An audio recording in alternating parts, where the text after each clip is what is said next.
What's up, everybody? Ethan, fight me on this. I'm Jill. I coach Jill. April. Welcome back. That pillow's not invited to the podcast today.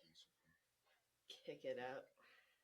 How we doing? What's going? What's not going? The days are getting slightly longer. Is your seasonal depression lifting yet? It's better. It's been fucking warm for 3 weeks and sunny for 13 and a half straight days. So I was walking outside at like 4:30 p.m. the other day, and I was like, like it wasn't even close to setting. What a treat! Like it was close. Don't get me wrong. It was gonna set in like 45 minutes, but like in my brain, the fact that there's full daylight at 4:30 p.m. is kind of crazy. Yeah. What's your heart? Yeah.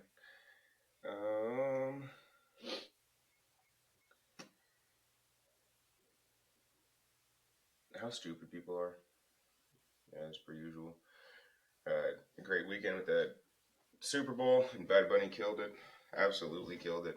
If you have a frontal lobe in any brain, he killed it. And if you don't, you think he didn't. And that's not like even like a fact, like a matter of opinion.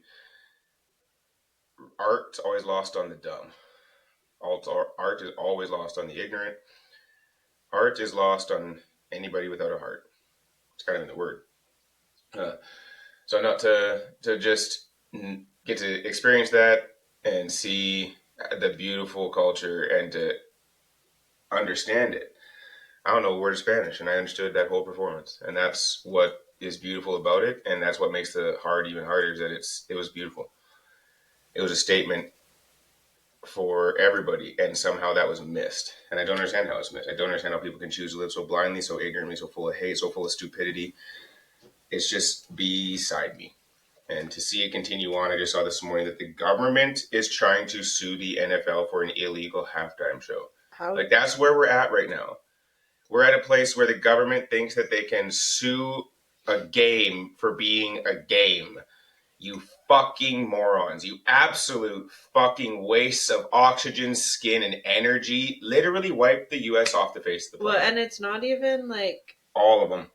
It's just anything that doesn't agree with them, they like try to sue, try to get rid of, try to kill, try to harm. But you guys fuck kids and you'll hide that. How many years has it been? How many years? In 36 hours after a fucking halftime performance, they're trying to sue a man? Fuck every last one of you. You fucking losers. Yeah. You wonder why people hate the States, because that's who you voted for. I didn't vote for him. You voted for him at least once. 2/3 of the population. And you dumbasses did this to yourself. And the people that he fucking tells to do their shit, you also voted for them. You did this to yourselves. And then act, oh my God. No, you fucking morons. You deserve this. I hope that it gets wiped off the earth. There is no repairing you. We've tried. And this is a global thing, but it's really the States. It's really the States. Well, it's even, people argue the same things are happening in Canada, which, like, don't get me wrong, there's a lot of, especially in this province, a lot of ugly. But, like, we also knew exactly the choices in the last federal election. The amount of people that got out and voted that have never voted for because we knew what the option was if we didn't vote against it, where, like, the States lived on the side. Well, the States lived on the side of he won't actually do it, or he's not gonna, because or he doesn't cowards. Mean it. Where, like, I will give our country credit of, like, all of us were like, yeah, we're not taking the chance, and then we made sure it didn't happen. So that's my heart. What's yours, love? My heart is like work related, and it's not probably the one Ethan's thinking of. My heart is that, and I say this with so much love because I understand that it's my job, but the amount of people I work with that are like, I'm eating so good and I'm working out and I'm doing the thing and I don't know why it's not working. And then I get everyone across the board to do a food log for me for at least 5 days before they start. And you guys are out here eating like one meal a day, and that meal is like 5 chicken nuggets, 6 carrots, and some ranch, and you're like, I don't know why it's not working. I think it will be nutrition coaches and like good nutrition coaches. Like, we're going to die on the hill of you need to eat more food. And I'm like confident of that because every time I think we're moving away from under eating being cute, I see it again. And I feel like at least the corner of the internet I'm on, everybody preaches like you need to eat enough, you need to eat properly, you need to actually fuel yourself as the grown adult you are.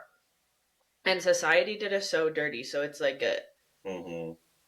a combo of frustration of like we should know better, but I also know why we don't know better. But like if you're only eating 1 or 2 meals a day and you don't start eating till 2 p.m. and you consume like 1,000 milligrams of caffeine, and you don't drink any water, you're just because you're eating little does not mean you're eating good. And maybe that's like the biggest misconception is people are like, I eat so good. No, you just don't eat. And that doesn't equate to good.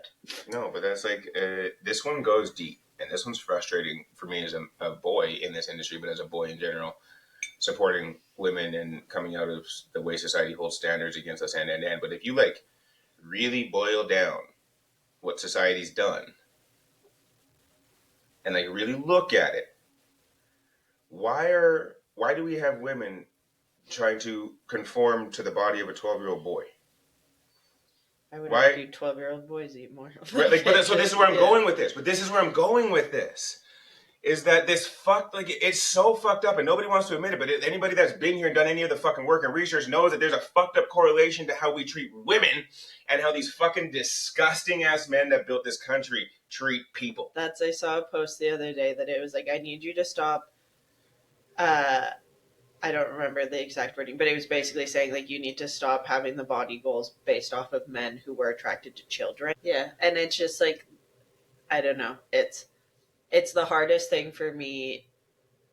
I do it all the time, but it's hard for me to sit someone down and they're like, "So what'd you see in my food log? Yeah, I see that you're not eating," and then they think that's the opposite of what they need to be doing to get to where they want to be, and now I have to fight the battle of like, I actually need to eat more instead of less, and like I actually need you to eat before 2 p.m. and I It's actually not how need much you. you're eating 95% of the time. It's what you're eating when you eat.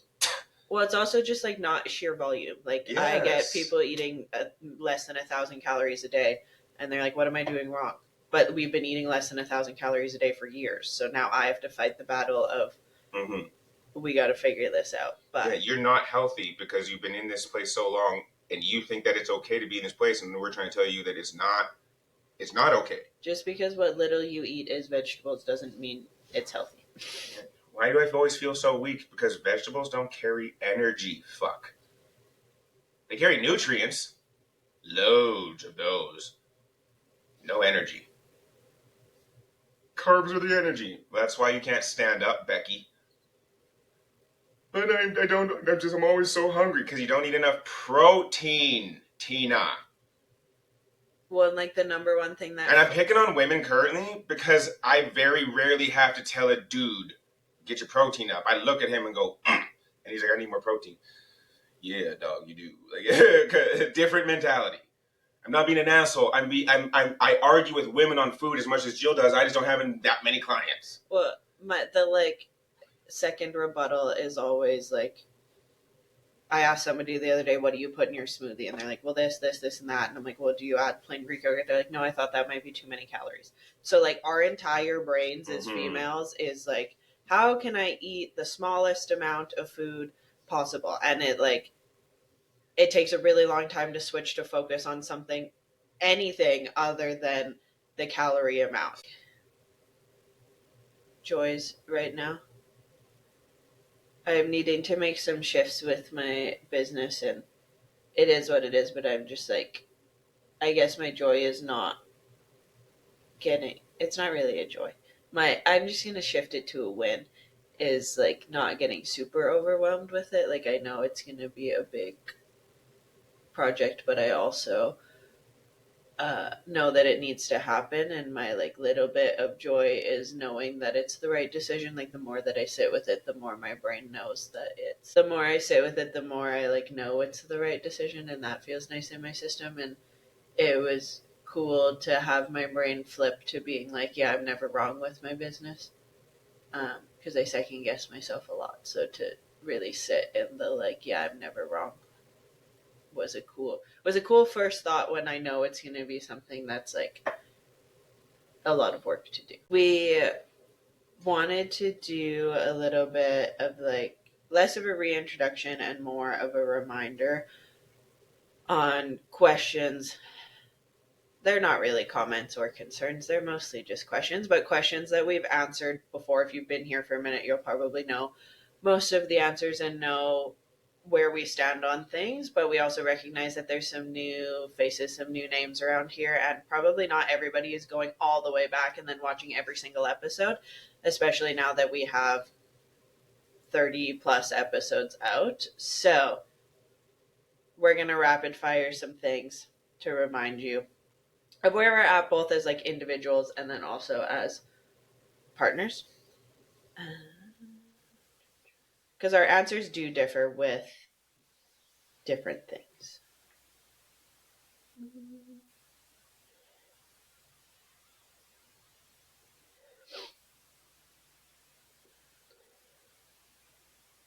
What are your values and priorities right now in polyamory? I don't think my values really change or my priorities. I mean, they shift and evolve, I would assume, but I don't think they really change. Priorities, holding space for people that choose to take it, uh, crafting, creating connections that fill rather than take and empty, uh, and sharing these spaces with people that need it. And I really mean that, like in talks and conversations that we get to have every day, whether it's on lives or in podcast or on internet or in our personal lives. There's just so many questions still. There's so many people ask questions privately more than they do publicly because we say something that lands with them, and then they have another question for us, and it's our responsibility that we take on to be able to answer those truthfully and honestly, and not as much as we give our lived experience, but to not sway people to live life one way or another, but to just offer that there's space to exist as you choose to freely, and that everybody make their decisions. uh, I value the fact that people can come to us at any time and anywhere, for the most part, if they choose to, if they're brave enough in public, anyways, to rely on us for information, for education, for safety, for whatever it is. Um, so I value these safe spaces that we try to create, and my priorities are keeping those spaces safe and wholesome as we can.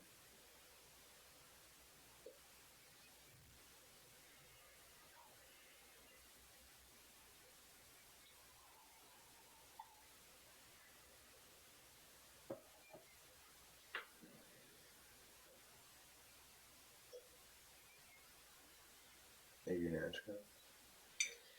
Um,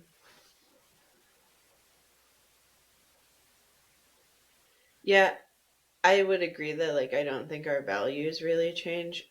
I don't have a ton of priorities specifically with dating right now because I'm not really doing it. Um, and that's just because like I said a few months ago that I wanted to put my head down, I wanted to work, and it's always funny when I say that and then fast forward 2 months and I'm like, oh, I actually need to like shift most of my business. So I always think things like that are neat when like I put myself in a position to have the time and space to do what I need to do now, if that makes sense. I think so. Um, so I haven't really been dating at all, actually. Uh, I would say my priorities are making sure I am in a space that, like, when people come into our house or come into Ethan's life or whatever it may be, that, like, I I don't really know how to word it properly. I'm like grounded and secure in my own being because I've had some things pop up, a lot of like mental health things post birth control, that it feels like I don't really know my own brain. So I've like spent a lot of time figuring that out and making sure that like I'm in a good place for people to come here and feel safe and yeah, I guess that's it. um, I'm trying to be more open to people, uh, but also like respect my own needs and wants and like be okay with if somebody's in our space just like existing on my own if I want to as well. Um, I still am open to meeting people. I said this to Ethan a while ago that like I'm open to connection, I'm open to meeting new people, but like I'm not gonna go out of my way to date right now. Uh, if he meets somebody cool and they come into our space or I meet them in some way, great. Like I'm not closed off to meeting people in general. And then also prioritizing friendships. I went for coffee with somebody last week, a new human on like the friendship side of things. Um, I feel really solid in my friendship with Michelle, like just putting my energy into people that give it back to me. What are proactive things you do to prevent hierarchy from occurring within slash between your relationships? This is a great follow up question because early on, if you guys were listening, Jill and I took a pretty hard stance on hierarchy, and I stand by that stance in that time frame. If you're new, our stance was no hierarchy ever. Get rid of it. Get the fuck out of it. Get as far away from me as possible. And I really, genuinely, and truly, honestly, still will unequivocally believe that that was the right way to enter into this space and this life together. And I think everybody should. We, as monogamous people, are bred to rate our people, to score them, to place them in hierarchy. The problem with that, and we all motherfucking know this, someone always feels slighted. Someone always feels less than. I'm just putting my hands so I don't. No, I could say it. Example of this, like in monogamy, because I feel like that's more relatable for a lot of people. Mm-hmm. It's like when your friend, and this is like a jaded personal experience, speaking from many personal experiences. Not just a personal experience, a jaded personal experience. It's like when your best friend gets a boyfriend and then you never hear from your best friend again because now this man that they just met 4 seconds ago is the most important thing in their life ever. And they just integrate their entire life into this lame ass white man. A bunch of these bitches here just went, that motherfucker. Like I felt it. And this is a pre-shot episode. I felt you fuckers go, that bitch. Like we all know you know the feeling. You know that bitch. She's in you. You might be her. You might be her. And then yeah, your best friend integrates their entire life into some lame white man's life, and then you don't hear from them again until they break up. Yeah, that hierarchy, because now all of a sudden this person that they're in a romantic relationship with is the most important thing in their life, even though you've been there for 17 years. Right. So when that becomes a part of your life, like that's toxic. I don't give a fuck how you split it, how you do it. Someone feels slighted, and it's never a problem until that someone is you. And that's what's always, I see it happen. I've been there. It's like, oh well, yeah, but I get it because everybody's allowed to do their thing, and then you become the thing that gets let go. You become the third or the fifth or the seventh week. You become the person that doesn't get invited to that thing because it's all couple. Whatever the fuck it is, whatever it is, you all know that slighted shit. And so hierarchy is actually kind of gross. How can you love all? This is a problem with Christians. If you rank them, how could you? So because then the question in monogamy is, who would you die for? Your kids or your wife? If you had to choose, who are you going down for? But I don't ever choose. I'm ending that. Like in my brain, not one time or another have I ever said my kids or my wife. I'm killing the threat. Well, and it's also like we very much stand on the side of like who needs my help in the moment. So if like let's say this house was on fire and it was between me and Ethan's kid, like I better get up, unless my legs are broken, I better learn how to run out of the house myself. I'll gather the dog, you get the kid. Like also I'll grab the weed, the kid. The kid's old enough to also use her own legs to get out of the house. My kid's also like, but I'm out. She won't even tell people she should leave. I think that's like very like poly of us in general, just being like, no, but who needs my help in the moment? Mm-hmm. It's not that like I'm Ethan's partner. It's that like if my legs are broken, I guess his kid's gonna have to walk herself out the door. Yeah, it's just this. Yeah, so to answer like in full, we stood on, and I still do, that we said no hierarchy to the best of our ability. Everybody comes in equal. Someone can come in. Jill's known me, but someone can come in and they get the same equal treatment like Jill, and it was everything we needed it to be until like the 1 year mark, and then I got challenged by another polyamorous creator and being like, we actually can't get away from hierarchy, no matter how we try to do it. Like, you have an anchor partner, you have a nesting partner, and this is between me and Joe, but like if you have one, like there is a title we've given, a label that we try to live with our labels. Yeah, but this is not just my partner. Jill has lived with me for 2 fucking years. That is a daunting thing. We hear it a lot. Like, you guys are so, you're just so, and people put us up here because we've been together for 2 years. We can't undo that. When someone new comes into my life or Jill's life, they are coming into something that's already in motion. And if you're not prepared to navigate catching up, it's going to feel like you're second best, like you're second fiddle, like you're second. But that's not what we've offered you. It's just a fact. This is 2 years running, 2 days, and now we're all moving.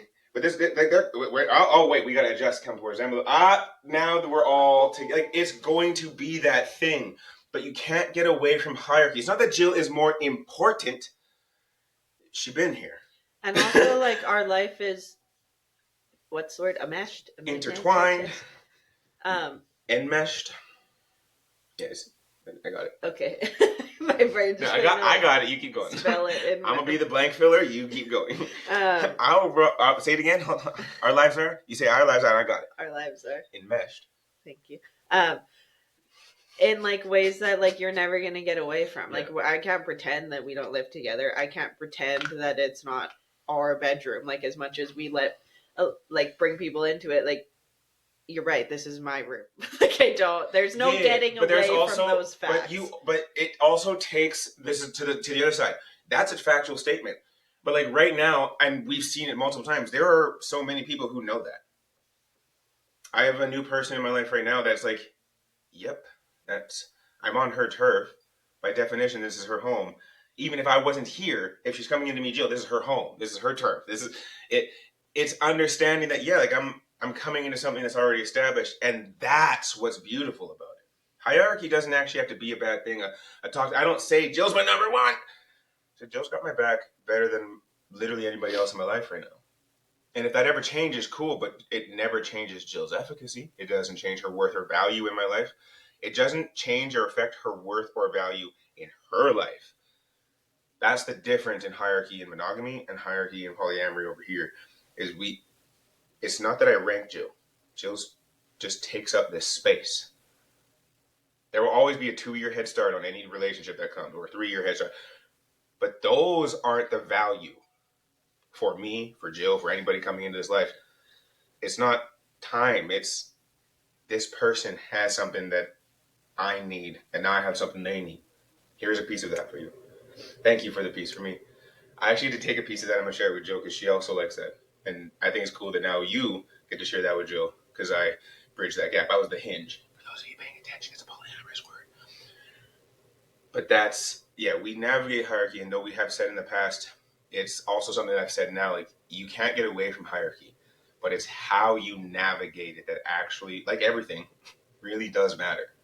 And it even, like, relates to monogamy. Like, yeah, that's your husband, but, like, your friends were here for 10 years before that motherfucker showed up. Like, I don't... And most of them will be here after. Because... And when that motherfucker turns out to be a motherfucker, some of them, in their right mind, will not be here anymore. They shouldn't be in here anymore. It's even, like, this will be the first time in me and one of my old best friends' life that, like, when her relationship ends, you don't have me to come back to. At some point, the people will leave, but... Yeah. That's why we shouldn't rank our humans. This one only applies to me. Are you out to your family? What level of interaction is expected between me and the rest of your people? That question was weird in my brain. That's weird on the way out. I'm going to reword that question. How do we lead with family and with people? Are you out to your family? What level of interaction is expected between me and your family? I'm just going to change the rest of that question. Oh, from if I was asking the question, like, what do you expect me to be involved with your family? Yeah. Okay. I am out to my family. What do we call it? Inner circle. My parents, and my one auntie. Like, my auntie asks lots of great questions all the time. We love her, protect her at all costs. I just spent the whole weekend with her, and she had so many questions, and she always She's is like so cute. respectful and nice. She just is, and she's just a girl. Like, just a girl when you need when there's a cute I can't explain it. I'm gay. I'm pan, and Auntie knows that too. And just the way she goes and is like just another girl with me while I'm like, there's a girl that likes Jill, she's really cute, girl. And then Jill will go, she is cute, and I think it's cute, but I don't know how to talk. And Auntie goes, there's a girl, and you're like, this is my favorite time of day. Even like a quick story, because we're trying to keep today short and sweet. I was working with my auntie, and this like very queer human came in, and my auntie is like obsessed with this queer human, because she was just like, she walked in, and I was like, whoa, you're just like sunshine and a queer human. We love that. Sunshine and queer. So then when I love you. When that human left, I told my auntie, I'm like, Ethan would be obsessed with that human. Like, she was like androgynous, short hair, tattoos on the back of her head, I would like shaved head, and you could see the tattoos through her hair. That's not okay. And I was like, Ethan would be obsessed with that human, because that's like very much Ethan's vibe. And then I said that she was queer, because I don't know what her actual, maybe she doesn't have an actual title. Mm-hmm. And then my auntie came back and she's like, wait, I have a question. Is queer not a bad word? She's younger than my dad. But your dad's, I thought your dad was already like 64. My dad's 63. Okay, I was close. I don't see how fucking, I think she's in her 50s still. Is she late? Yeah, she'll be like 5 years younger than my dad. That's fair, because I haven't heard, because I've been here long enough. I thought she would have been, because I thought she would have had her 60th. No, my useless uncle is in between. No, you're right. So, in my defense, there's a lot of motherfuckers on that side of the family. We also gap one, because he doesn't matter to me. But anyway, she was like, wait, is queer not a bad word to use anymore? Because like, if I called somebody queer, that would be like offensive. So then we explained all that. But like, so to wrap it up, there's some in my family that I'm more out to, and I don't know if it's more out, but like, there's people in my family that get more info from me. You know those sliding barn doors? That's how I picture that sentence when they're like peeking out the closet, and you're like, no, I'm like all the way out to some of my family. I'm like this much out to the rest of them. Like, I don't know. Social media exists, so I assume they all know if they've been nosy. Oh, I'm convinced that my whole family is turning in their not yet graves. Like, I'm sure they're aware. Does everybody get to know the details of me being polyamorous? No. I don't have expectations between like even Ethan, which some of you might be like, what? You've lived together for 2 years. I don't force anyone to do anything. Family is hard for Ethan. I very much am like, come if you want, don't come if you don't want to. And I will say, coming from like a white Christian monogamous family, it took my parents a minute to adjust to that expectation of like, I'm here and I'm your kid. So I'm not sure why you care that Ethan's not here. That's not your kid. And I would say in the last like 6 months to a year, my parents have come a long way with like how they invite Ethan to things. Yeah, I would guess like the last year. Like I would give them some credit. After the first year, like that first year was tough. And for you that was tough. But there was a moment, and I don't remember which one it was, where you came back from a conversation with your mom. It was a boundary setting one, and you're like, that went well. Yeah. My mom took that, and I was like, oh. And I can understand from my parents' side that like, all they know is white Christian and monogamy as well. So they're like, what do you mean you have this partner that you live with and he doesn't want to come to dinner? Like, I understand why their brains would take a second. First of all, have you met you two? And they got there. Like, now they still invite Ethan, but it's very much like, Ethan's welcome if he wants to, and that will be the only thing I hear. There's no follow-up, there's no nothing, unless I say, Ethan's coming. I've been twice in the last 6 months. I just want to point that shit out. Yeah. Christmas counts, because that's extra fucked up for me. I went on Christmas. Just to family, not the whole. Don't get it, because they're dead people. And then I celebrated Auntie Shell, which I didn't expect to do, but I did. And my mom has been very good about being like, we're doing this. It's only us. Does Ethan want to come? And it's only us for the birthday was funny as fuck. Only us, nobody else. Tell them why the only us is funny, because people won't get it. There's a lot of pieces of my family that even I don't interact with, so I definitely don't expect Ethan to. And my parents early would invite me to things, but not tell me who was going to be there. And then I would show up and be like, why the fuck am I in a room with this person right now? So now my mom is very clear about where we're going, who will be there, and who's invited.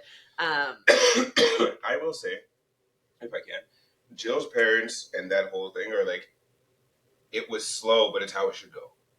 And I've been holding this one in, like, I won't give them credit because I know white people. I know people, I know parents. I will give them credit when I need to. But I will say that their foot in the ground pushback only lasted a year. But we weren't there for 6 months of it because Jill said, fine, fuck off. And then to have it be kind of a switch moment. And like dad's always been, like Link's always kind of like been a fan of me because I'm a big ass boy and daughter's always safe. That's not all dad wants. But he's married to mom. And that was always the argument. But mom was the one that needed to make her fucking mind up. And once she did, it hasn't really been a problem since. It's not like she reverts back to this thing. It's my kids stood on her own for a little bit here, and every time I flex this muscle, she flexes hers and I lose. So I better figure it out. And for about a year, like they've both really figured, like to hear your dad get mad about his family is a crazy thought in my brain with how family that man is. And he's over here pissed at a couple of people. It's even when my mom... Okay, my mom walked in the house the other day. I don't remember why she was in our house. I never remember why they just... Oh, my dad is fixing plugs. Story of my dad's life right now. I think there's only 2 in the house he hasn't touched. But my mom came also, and like my mom walked in the door, and Ethan was downstairs, and I was upstairs, and even to hear her be like, "Hi, how?" and then like asked you about something you had done. How was? I don't remember what she asked. I don't either. It's caught me off guard. It like shows that my mom's like tracking things in our life and like feels comfortable to be like, this is an appropriate thing for me to ask about. But yeah, I don't have expectations. Like Ethan could be like, no, I'm not coming. And I would be like, cool. And that was an adjustment for my parents too, of like, do you not care that he's not here? And I was like, I want to do everything with Ethan all the time. But like, it's more important that he feels comfortable doing it with me than making him come. And that was a question I got from my parents often of like, wait, you don't care that he's not here? Because that's just like such a foreign concept to them. It would be like my mom going to family dinner without my dad. Like that would never... They would either both not go or both go. So to be like, wait, do you not care that he's not here? But I don't have expectations. I could down the road have a partner that wants to come to every family dinner ever. Great. Enjoy. Come along. I could have a partner that's like, yeah, I'm good. I have my own family, or I don't have my own family and I'm not interested in yours either. And I would say, cool, great. So yeah. I think expectations around family is a monogamy thing, and it's just like not really like if I don't even like hanging out with my family, extended family, why would I make somebody else? People talk about respect and all that other stuff about family. I'm like, yeah, but I don't know those people. And from the stories that y'all tell about those people, I don't fucking like those people. My problem is, and we got to wrap this up. My problem is the people behind the stories. Because everybody tells everybody. You guys all open your mouths and you say things about your family. Mine did this, mine did this, mine did this, mine did this, whether it's from present or past. And then I'm the only one like, I don't fucking like that person because they did that to you. Well, it's just my dad. No, because well, it's just my dad fucked me at 5 years old. And that was, that's just my dad until I was 15. And it's always, it's just... And then you motherfuckers wonder why nothing changes outside of your house because inside your house it's just. Yeah. Family gets away with way too much. Sorry, that's like it's just like it's one of those things. Like I don't go because I don't like the people for the way they treat my people. That's the difference. The only reason that I don't go. I would love to go to Christmas dinner. To absolutely dummy 3 people. One of them's a female. Grandma can go too. That's why I don't go. Because the only way I see to solve the problem is to punish the things that cause the problem since nobody else seems to do it. That's why they keep getting away with it. But I don't have that button. I have a stop fucking hurting my people button. And that usually comes with hurting people. So I'm home playing video games. Last question, and then I You have to got go. around. What is your style of polyamory? Kitchen table, parallel, RA, weave? I don't think that we've really grown or evolved out of that. We are very kitchen table. In case you wanted a small recap, kitchen table is exactly that. Think of like the easiest example I can give you is family dinner, where you all sit around the same table and eat food together. It just means that like everybody coexists, and I would say like more than coexist, like everybody has some sort of relationship or friendliness with each other that like you could sit down and enjoy a meal together, and you Yeah, wouldn't the be key like word is fuck that enjoy. person. I think garden party, like the garden party variety, is much more like people you tolerate. Like You you can would all come say together hi because to it's in outside passing. your house, and this is the label difference I just clocked in it.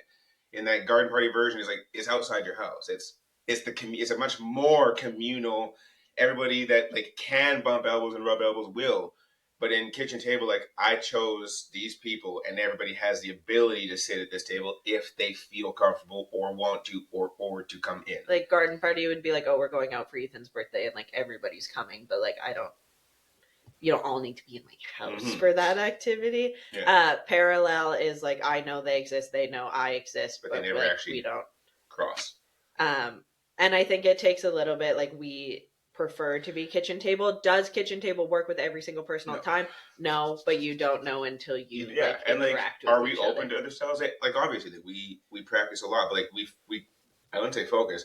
Our intention is that this is a free and open space for people to exist, and I think it's harder on us to juggle people that don't want to exist around our people because that doesn't make sense. If you like me but you don't like my person, I think you're missing the point of being around me and what I'm doing in my life and my world and my drive. So you probably won't get along anyways, and that's fucking fine.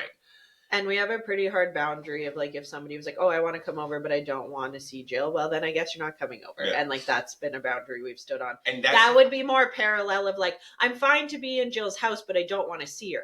Right. So then don't come in my house. And that's hierarchy. Because this is Jill's home. That is a rank. It has nothing to do with a relationship. This is Jill's home. I would imagine parallels. Well, we've navigated parallel-ish. Yeah, I think that people, the journey through to whatever you're doing kind of navigates how you do polyamory in a way. Parallel is just hard because when I know people don't really care for me, or like I don't really care for them because it goes both ways. I'm allowed to not like people. It's just like deeply awkward to be like, right, you're in my house. I'm gonna go hide over here, and you can exist over there. And yeah, it seems like it causes a hide effect where somebody, whether it's Jill goes and hides away from us, or I try to take the person away from Jill. Just easier done not in our house. It just feels weird. No, Jill's not sitting on that chair watching me eat this chick's pussy. It's not how this is working. Jill just happens to be upstairs while we're cuddling on the couch down here. Because Jill lives here, and my person is now in the space that's ours. And as they enter this, it's now our space. Jill's name's just still on the lease. So it's... Yeah, parallel. There's no getting around that. This is back to the hierarchy thing. There's no getting around that Jill's name's on that lease. We can say, when you walk in our door, you're equal. But if you catch an attitude with Jill over something, I don't even have to be a participant. You get thrown out by Jill because it's Jill's house. Right, it's our house. It's Jill's house. Between the three of us, it's Jill's house. Then it's my house. Then it's yours. Because I am also on the lease. But we never view people coming into our home like that. That's just a fucking fact of coming into our home. We hope that you return. We hope that you want to be here. Maybe one day your name gets to be on the lease. Because that's also the evolution of hierarchy. Is it grows. Oh, yeah, sorry. Well, I'm that was great. I'm very late for a client call, so I gotta go. You can You find go, me I'll at close Coach Jill. April. I love you. Bye. You asked a question at 10:03, baby. I didn't do that. And fuck, you're funny. I'm Ethan with Fight Me on This. It's been great chatting with you. Catch the episode. Jill usually closes this out. I don't want to talk to you anymore. But I love you guys. We love you guys. As always, share, comment, like, all the things that we need to keep this thing going. We'll see you next time. And I love you. She loves you. Peace.